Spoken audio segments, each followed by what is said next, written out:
shoot a black man holding a gun, suing his former employer. Stephen Maiden from West Virginia claims his old department wanted to destroy his reputation. Has described the incident that led to his dismissal. I see a black man standing outside of his car. As I'm running the trunk of his car, I see he has hands behind his back. So I ask him to show me your hands. And he's backing away from me, and he says, "No, man, I can't do that." And I see a silver pistol in his right hand. So I draw my weapon, and I tell him to drop the gun, drop the gun. He says, "No, man, I don't want to do that, just shoot me." In my mind, I'm thinking, why is this happening this way? And then once he says, "just shoot me," it's kind of like a click in your head, like, he's being suicidal.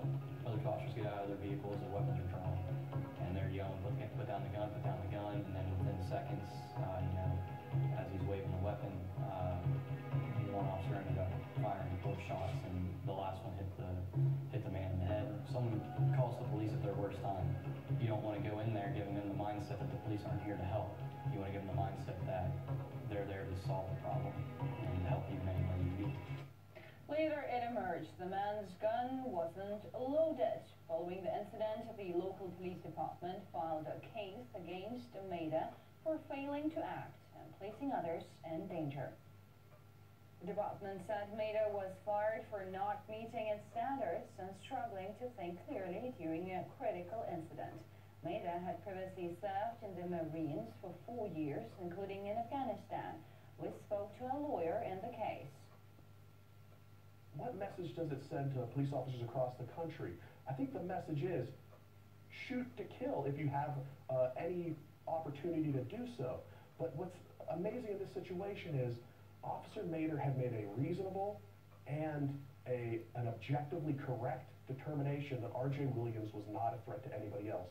Once a police officer makes that determination, under the United States Constitution, they're not allowed to shoot a target. When the Weirton Police Department fired him for not shooting and killing R.J. Williams, the Weirton Police Department essentially fired Officer Maida for honoring R.J. Williams' constitutional right not to be shot.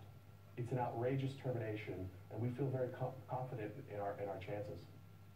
The chief of Maida's old department claims his former officer has an axe to grind and is giving a one-sided version of events.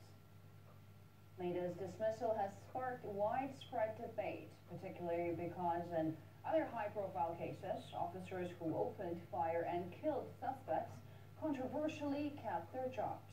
A warning there for you, you might find some of the following pictures quite disturbing.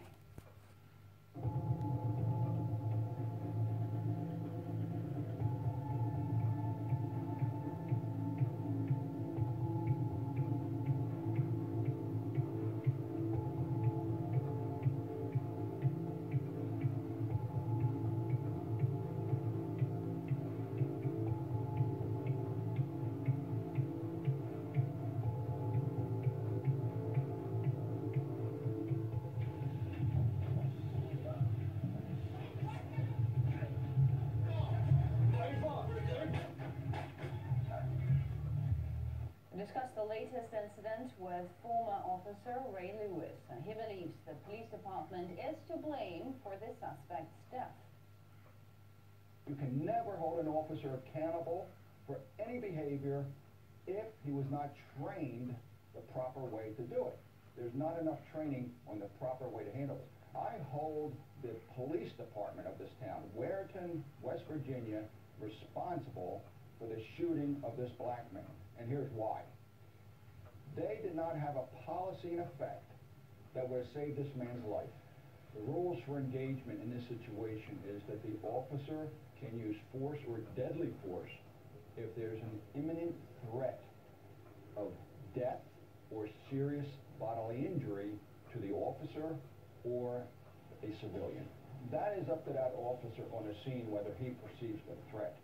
And although the individual had a gun, this officer on the scene did not perceive it to be a threat at the moment because the gun was down at his side. Another German army officer has been suspected